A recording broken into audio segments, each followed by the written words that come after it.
The court was quiet, so quiet that you could hear the reverberation of a chair scraping against the highly polished wooden floor. The atmosphere within was thick, nearly smothering, as if each and every breath bore the weight of years' worth of hidden secrets.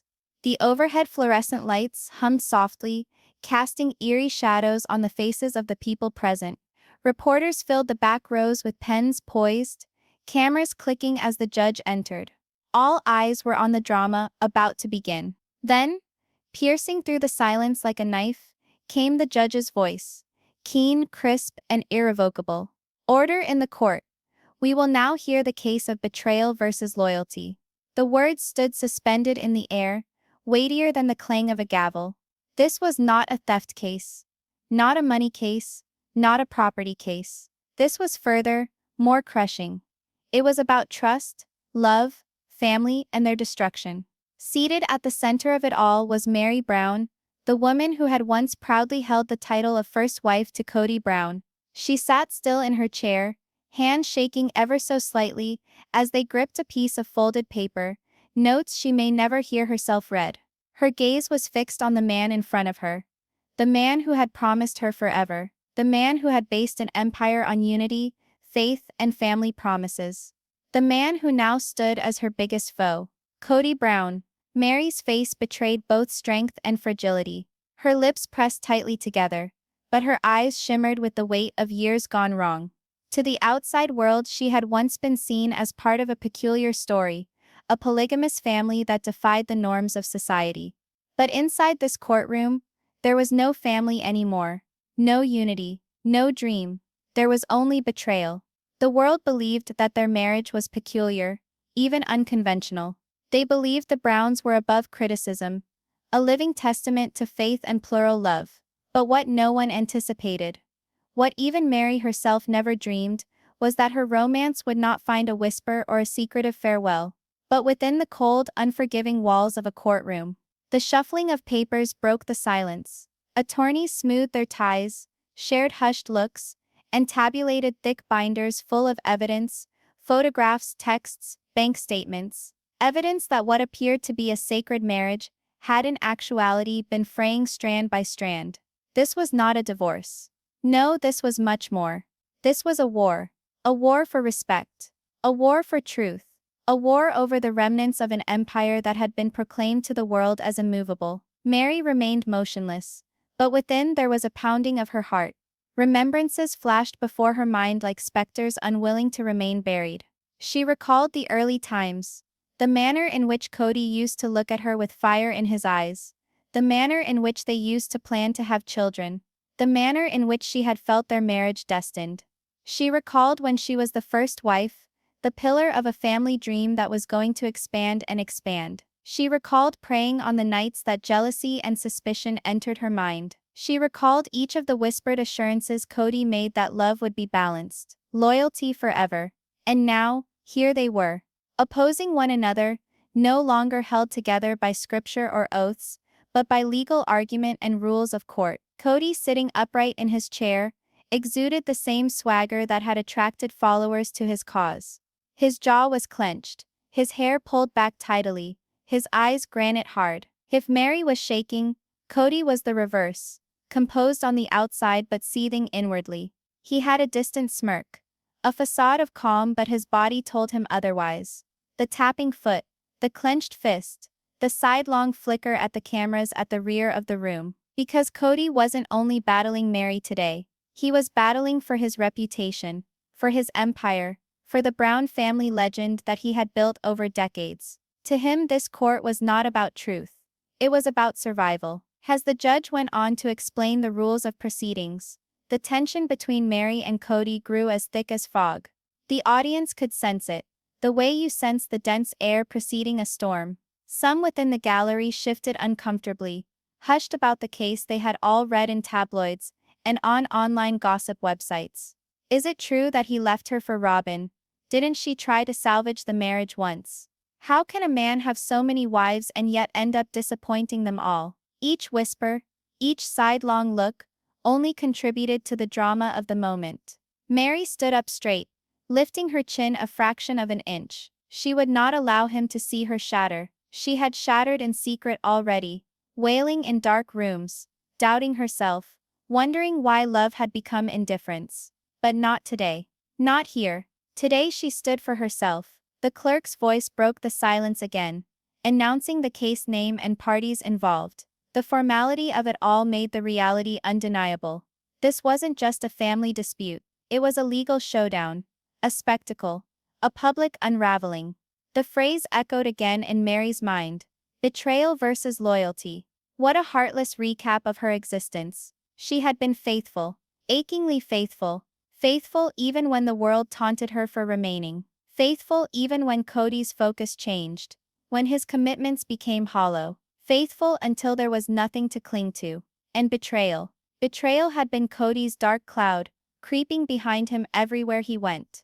The late nights, the clandestine calls, the preferential treatment so obvious even their kids couldn't help but comment. The betrayal wasn't a flash of lightning. It was a drip of poison creeping along until the entire body was ill. Her attorney leaned in close and whispered, "Calm down. Tell your truth. That's all you have to do." Meri nodded, holding the piece of paper in her hand. Her truth was on that paper, but her truth was also on her face, in her scars, in her silence. Kody looked her way, and for one fleeting moment something flashed in his eyes. Regret? Anger? Fear? No one could say, but the expression vanished quickly, replaced as always by the mask of control. The judge cleared his throat. "We will start with opening statements." And just like that, the war had officially commenced. The audience leaned forward, salivating for drama. Reporters poised their pens. Lawyers shuffled their notes. Meri took a deep breath, prepared to hear the lies and half-truths that would soon come flooding from Kody's lips. But what Kody didn't realize, what he could never foresee, was that Meri had found her voice at last. After all those years of silence, years of swallowing pain, today she would no longer be a whisper. Today her voice would ring out through the courtroom, and into the world. This wasn't simply ending a marriage, this was about reclaiming her dignity. This was about proving the world something that sometimes even in betrayal, loyalty can resurface, not to a husband, not to a family fantasy, but to oneself. The gavel fell, and in that moment everyone knew the Brown family's story would never be the same again. The silence in the courtroom was shattered by the screech of a chair. Meri slowly stood up, balancing herself against the highly polished wooden table.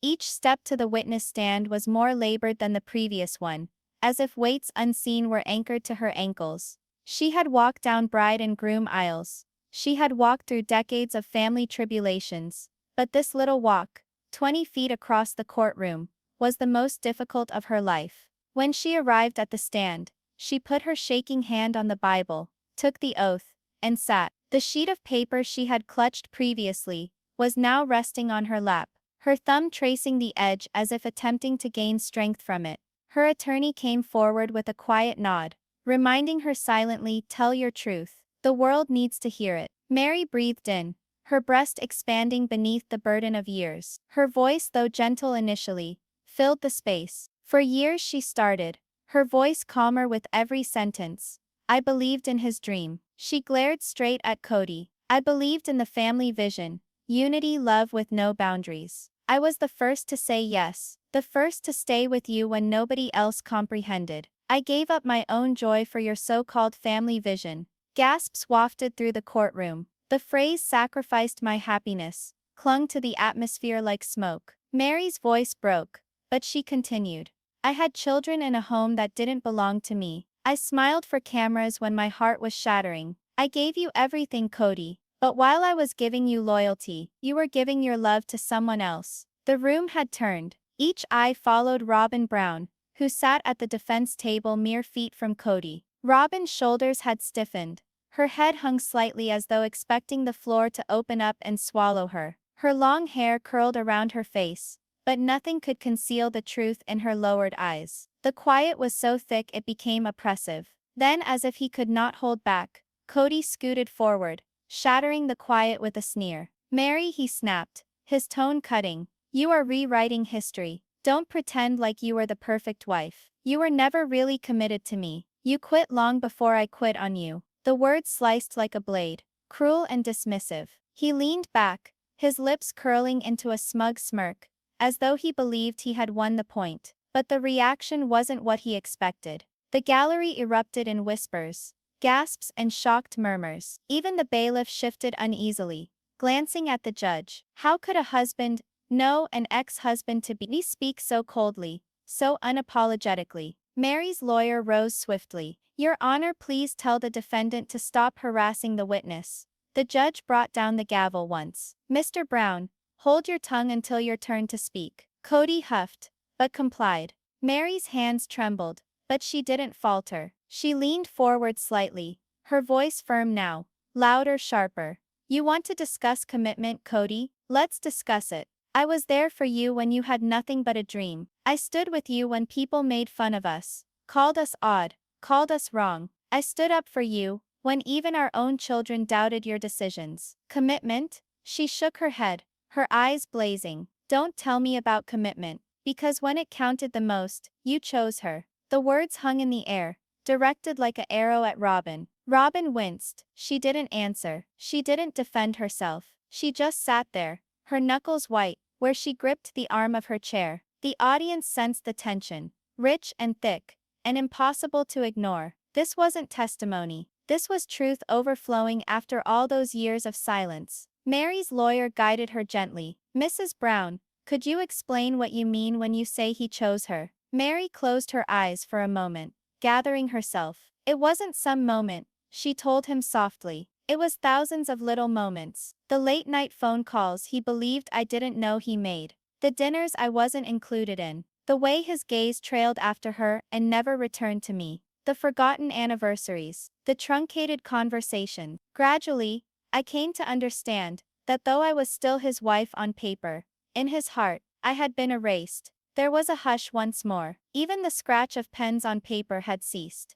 Reporters weren't just documenting facts anymore. Now they were ensnared in emotion. Kody shifted uncomfortably in his seat. Smirk forgotten, his jaw was clenched now. He wanted to cut in, to protest, but the gavel still rested in the judge's hand, cautioning him. Mary went on. Her voice got louder, imbued with a sort of agonized clarity. You see, betrayal isn't always a storm. Sometimes it's quiet. It's whispers, secret smiles, the way you find yourself no longer the first thought in someone's mind. That's what happened to me, slowly, quietly, until one day, there was nothing left of us at all. A droplet of tears ran down her face, but she did not brush it off. It wasn't weakness. It was proof. Robin's head finally lifted slightly, her eyes meeting Mary's for a brief second. It was not defiance, not even guilt. It was something deeper, recognition. She knew what she had been a part of. She knew Mary's pain was real.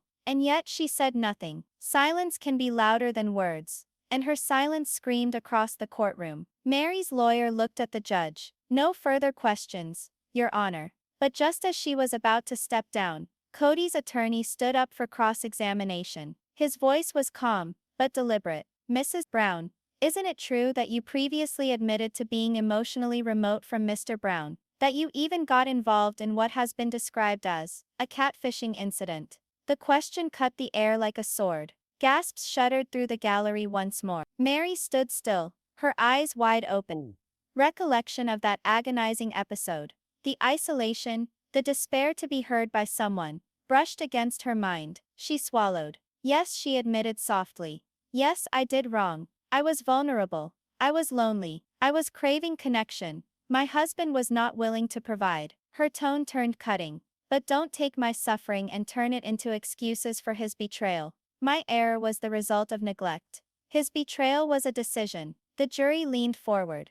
The gallery fell silent once more. And for the first time during the entire trial, Kody's confidence wavered. His smirk disappeared. His eyes shifted nervously. His jaw clenched. The judge looked down, her expression unreadable. You may step down, Mrs. Brown. Mary returned to her chair, her movements slow and deliberate. She had come into court shaking, wondering if she'd be able to speak. But now that she sat, her hands were rock steady. She had spoken. She had been heard, and nothing that Kody could say would take that away from her. The truth was out, the betrayal revealed, and the war was just beginning. The courtroom hung heavier than ever before. The tension hung so thick in the air that even the rustle of pages being flipped was deafening. Witnesses sat forward in seats, journalists with pens quivering in expectancy. They all knew something big was about to happen, something that could break apart whatever pieces of Kody's defense remained. Meri had said her words. The rumors of betrayal were out, but rumors could be denied, distorted, kept hidden. But what followed, however, was irrefutable. It was evidence, concrete evidence, and in court, evidence is louder than any testimony. Meri's lawyer rose calmly, his voice controlled, but edged with quiet power. Your Honor, he said, we would like to submit into evidence a series of communications between Mr. Kody Brown and Mrs. Robin Brown, written during the time he was still legally bound to my client, Meri Brown. A unified gasp ran through the courtroom. Kody's head jerked toward his attorney, his face clenching, lips drawn into a thin line. The judge's brow rose. Go on. The attorney advanced, clutching a thick pile of printed documents, the ink fresh and incriminating. He set them softly on the evidence table, the thud of the stack against the wood resonating like a gunshot. These, he continued, holding up the first page, are emails and text messages that outline private discussions between Mr. Brown and Mrs. Robin Brown. Discussions that not only show an emotional connection, but the arrangement of money transfers, custody, and most importantly, their planning for a future life together. A life that didn't include my client. The courtroom burst into stunned whispers. Financial transfers, custody, planning for a future still married. The whispers swelled so loudly the bailiff yelled for order. Kody's face paled, jaw twitching. Robin's hands clenched her lap, nails burrowing into the skirt fabric. She refused to lift her gaze. The lawyer pushed his glasses up the bridge of his nose, reading aloud. Message sent on March 14, 2015, from Kody Brown to Robin Brown. You are my real partner, the one I should have picked first. We will sort out the money. Just trust me. Meri will get round to understanding eventually. Gasps hung in the air. Meri sat stiff, her eyes locked on the letter she had never read until this instant. Her throat closed, her chest weighed down by the betrayal made manifest in black and white. The lawyer went on, turning another page. Email dated June 3, 2016, to Kody Brown from Robin Brown. If we're progressing, I need guarantees that the money will be safe. I can't jeopardize the future of the children if things with Meri blow up. The room fell silent. Blow up. The word clung to the air like a warning. Robin had known. She had plotted. While Meri prayed for restoration, they conspired her erasure. The judge hunched forward, her eyes narrowing. Mr. Brown, do you deny these communications? Kody shifted uncomfortably. His bravado was forgotten, replaced by uncertainty. His hands shook a little as he adjusted his collar. I won, Your Honor. I was making arrangements for stability. My family is complex. These discussions weren't betrayal. They were about order, about planning for the future. The attorney interrupted harshly. Setting up for the future while still being married to my client. Setting finances in stealth. Referring to another woman as your true partners. While Meri lives in. Kody's lips fell open, but nothing came out. His silence was more deafening than any confession. Robin finally looked up, her eyes huge and watery. She gazed at Kody, then at Meri, then hasty back to her lap. The guilt was etched in her face, but her lips were still shut. Her silence cried out more than her words ever might. The lawyer continued, reading on. Message dated October 22, 2017, from Kody to Robin. We can't tell Meri yet. She'll make this ugly. Just hold on a little longer. Soon it'll just be us. The courtroom gasped once more, the words ringing out like thunder. Just us. The phrase rang through the air, giving no quarter for misinterpretation. Meri's heart sank. She remembered that year vividly. The tears, the endless attempts to reach Kody, the lonely nights, wondering why his love had vanished. And now she knew why. While she was fighting for scraps of attention, he was promising forever to someone else. Her attorney addressed the judge. Your Honor, these papers establish beyond any question that although lawfully married to Meri Brown, Mr. Brown embarked on a relationship that actively worked to destroy that marriage. He conspired with another wife to gain funds, plan custody, and essentially exclude my client from the future altogether. This was not an oversight. This was betrayal. systematic, and deliberate. The judge glared at Kody. "Mr. Brown, you may respond." Kody jumped up, his chair creaking on the floor, his face flushed, his voice quivering with anger and desperation. "This is being blown out of proportion. You don't understand plural marriage. You don't understand the sacrifices I had to make. Meri was already pulling away from me. She was already gone. What was I supposed to do? Be alone? Robin stood by me when no one else would. That's not betrayal. That's survival." His booming voice filled the courtroom, but it wasn't a sound of strength. It was the sound of a man who felt trapped. His words, crafted to protect, betrayed his intention. Not loyalty, not love, but self-preservation.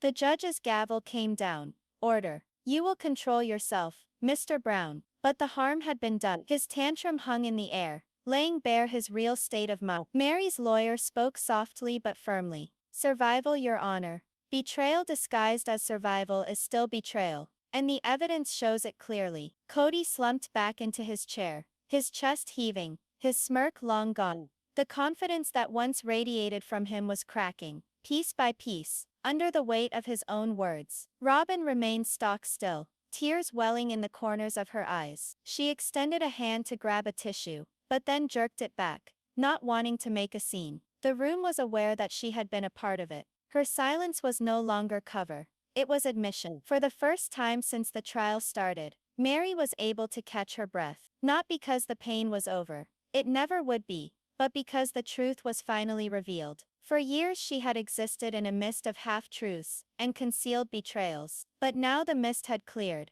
and everyone could see what she had endured. The courtroom hummed with murmured responses. He referred to her as his real partner. They were strategizing money maneuvers. "This is worse than people imagined." The judge rested back in her chair, drumming her pen slowly. Her gaze swept the evidence once more. Her lips clamped shut. The truth had disturbed the foundation under all their feet. This wasn't simply a family breaking apart. It was an empire crumbling under the weight of deception.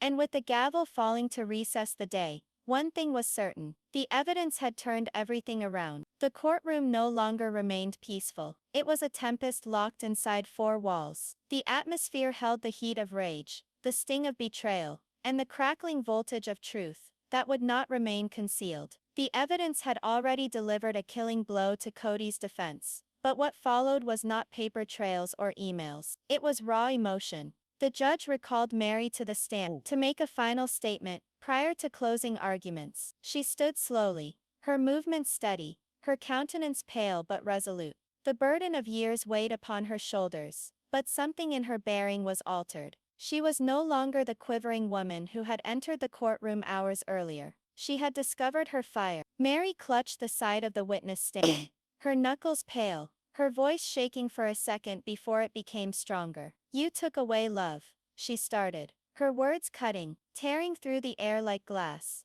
"You took away respect, partnership. But here today in this courtroom, I reclaim my power." Kody's gaze narrowed, his body leaning forward as though coiled to spring into action. Meri's voice increased in strength. "I'm not another wife in your damaged empire. I am Meri Brown, and I will no longer be silenced." The gallery gasped and buzzed. Even the journalists dropped their pens for a moment, stunned by the power of her words. Kody pounded his hand down on the defense table, the sharp crack echoing through the courtroom. "This is an act," he bellowed. "She's acting like a victim when she deserted me years ago, before I turned to Robin. You think you have the truth, but you don't have a clue what it means to head a family like mine." The judge's gavel came down with a loud crack. "Order, Mr. Brown. One more word, and I will hold you in contempt." But Kody didn't let up. Red-faced, his chest laboring, the years of frustration spilling out in a torrent. "My family was about principles," he bellowed. "It was about order, about faith, about destiny. I bore them on my back while she lapped in self-pity. She never stood by me the way Robin did." The words hit like rocks thrown around the room. Robin flinched, cringing in her seat. She hadn't anticipated being yanked into the flames so publicly. Meri remained upright though. Her words sliced through his yelling, consistent and fierce. "You call it destiny, Kody. I call it control. You call it order. I call it favoritism. You veneered your betrayal with leadership. But the truth is plain. You chose yourself. Every time. And you left me to bleed for it.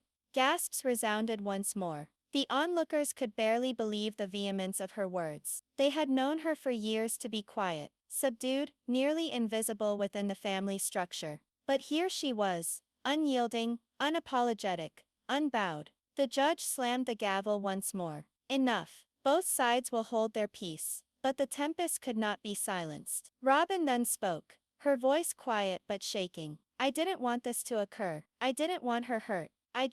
She struggled, her words failing on her lips. The courtroom lurched towards her, surprised she had spoken up. Robin teared up, but she swiftly covered her mouth with her hand, as if she realized she had blurted too much. Meri turned to Robin, her eyes cold, not with malice but regret. You didn't want love, Robin. You wanted my position, and you took it. But don't pretend you didn't know the price. Because I paid it. Every single day. Robin's shoulders shook, under the impact of the words. She looked at the table, refusing to look at Meri. The tension was overwhelming. The bailiff shifted uncomfortably, prepared to step in if things escalated further. The spectators were sitting transfixed, their eyes flicking between Meri and Kody and Robin like a shuttlecock in a game no one foresaw. Kody punched his fist on the table once more, his voice raspy now, desperation seeping in. You're distorting everything. You wanted me to fail, Meri. You wanted this family to fall apart, so you could be the victim. You have no idea what it's like to be me. Meri inched forward, her eyes blazing, her voice a growl that rumbled across the room. You're correct, Kody. I don't know what it's like to be you. Because I could never betray the people I say I love. The words silenced him. Absolutely. His mouth opened, then shut again.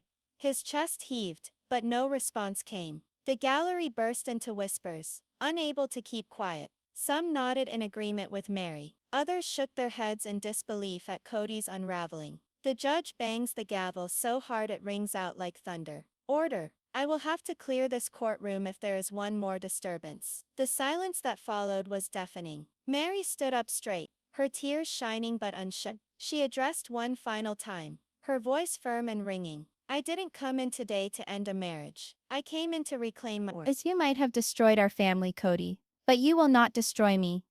The words hung there, as if weighted with finality. It was more than testimony. It was a declaration of freedom. Even the judge, normally stoic and unblinking, shifted uncomfortably, her face reflecting a glimmer of admiration. Kody slumped back in his chair, his shoulders hunched over, his eyes blazing with frustration he could no longer contain. His kingdom, once founded on the dream of power, was disintegrating before all their eyes. Robin sat stilled, once more silent, tears falling down her face. Her vision of togetherness had been turned into a nightmare for the world to witness. The judge scanned the room, her gavel still clutched in her hand, her eyes taking in the shattered faces before her. This court is not about fate, she said, resolutely. This court is about justice, and justice shall be delivered. Once again, the gavel came down, and with that, the breaking point had been reached. The lines were drawn, the masks had fallen, and there was no turning back. The empire had cracked, and it was only a matter of time before it shattered to pieces. The courtroom was a war-torn landscape left desolate. Papers lay strewn over the defense table. The ring of the gavel remained in the air. Kody slumped forward in his chair, his booming confidence previously to heavy breathing and folded fists reduced. Robin's face was white, her face streaked with tears that she could not conceal. And then everyone looked to the judge. She pushed her glasses back up her nose, her face an impassive mask, her voice a razor sharp with finality. This court has heard enough. It is time for the verdict. The words went out like a challenge, sucking the air from the room. The onlookers leaned forward, each one of them straining to hear the first syllable of judgment. The reporters' pens were at the ready, poised to etch every word into eternity. The judge rearranged her papers, but her tone had power that went beyond letters and evidence. The case before this court is more than one of divorce. It is one of betrayal, loyalty, honor, and the abuse of trust in a family once held out as an example to others. Her eyes cycled from Meri to Kody, lingering on him for an additional beat. He turned away, his jaw tight, sweat beading at his brow. Meri Brown, the judge went on. You have shown bravery in testifying. offering not only proof, but the truth of your own lived reality. You were silenced for far too long. Today your voice was heard. The gallery whispered, its collective head nodding in affirmation. Then the judge turned to Kody. Her voice grew stern, as steel clashed with stone. Kody Brown, you stood before me as a man of principle, a leader, a guardian of your family. And this court finds that your behavior manifested in favoritism, in neglect, in betrayal. You exercise control, not as a husband desiring harmony, but as a monarch commanding submission. That is unacceptable, not in this court, not in any family. Kody's face contorted in rage. He slapped his hand on the table, cursing himself under his breath. But the bailiff moved a step closer, eyes fixed on him. The judge lifted her gavel an inch. One further interruption, Mr. Brown, and you will be removed from court. There was silence again. The judge went on, speaking with the gravity of 1,000 truths. This court therefore awards Meri Brown a complete and final divorce. All jointly acquired assets, over their years of marriage, shall be divided in half. In addition, custody of other remaining financial accounts pertaining to family businesses will be managed by an unbiased third party for fairness. Kody's eyes widened. No, you can't. He spoke out before the judge brought down her gavel, so forceful that the sound was more like a gunshot. Enough, she bellowed. This is my courtroom, and you will be respected. The room fell silent. Meri shut her eyes, a lone tear tracing its way down the curve of her cheek, not of sadness, but of freedom. She had waited for this moment for so long, the official cutting of chains that had bound her heart and muffled her voice. And now it was done. But the judge wasn't yet done. Furthermore, she added, her gaze keen, this court is aware of the emotional damage inflicted by Mr. Brown's actions. Though no judgment can erase that agony, this decision at least allows it to be seen. And let record be made, favors and deception in the name of leadership will not pass unchallenged before the law. The audience burst into murmurs. Others applauded quietly before the bailiff gave them stern looks. Kody sat immobile, his color gone, the anger swapped for something much worse.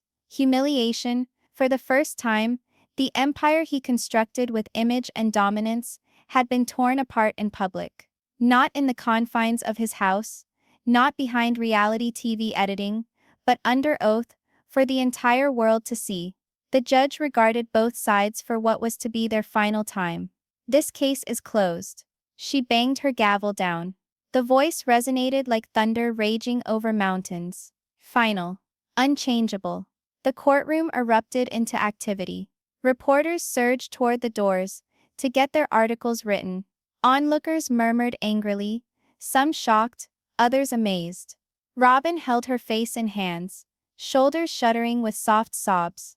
She had imagined herself able to withstand anything as long as Kody remained firm by her side.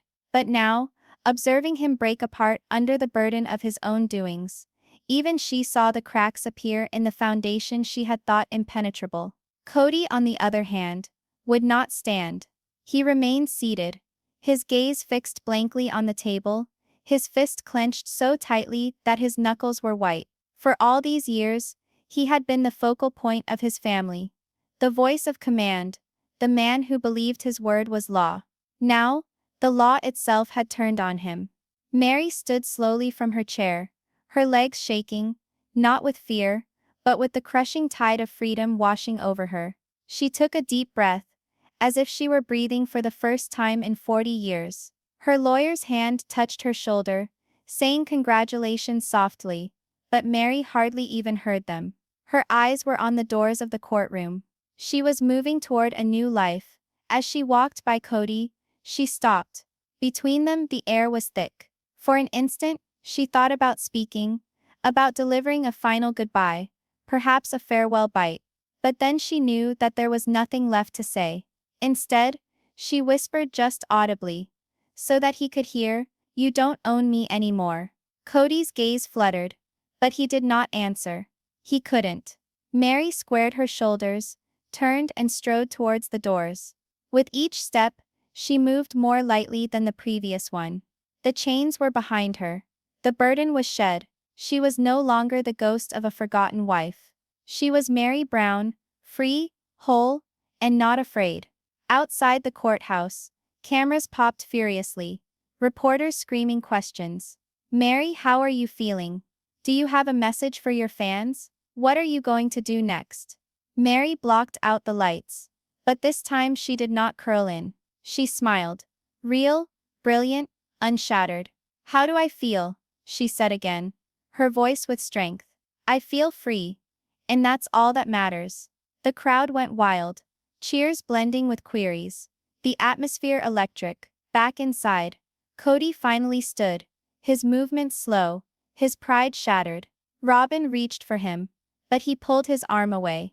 He couldn't face the cameras. Not like this. He covered his face with his hand. As the bailiff urged him toward the exit. For the first time, Kody Brown seemed what he really was. Merely a man. Not a leader. Not a patriarch. Not an unapproachable figure. Just a man who lost. And Meri? She was already moving on to her new chapter. In that single verdict, history had been made. Not just for the Browns, but for anyone who had ever felt trapped, silenced, or betrayed. Meri's fight wasn't only her own. It became a symbol, a message, that dignity can be reclaimed, that betrayal can be answered with truth, that even empires can fall when built on lies. The cameras followed her down the courthouse steps, her hair catching the sunlight, her face glowing with newfound strength. She didn't look back. She didn't need to, because the verdict had ended it all, and her story was only just beginning.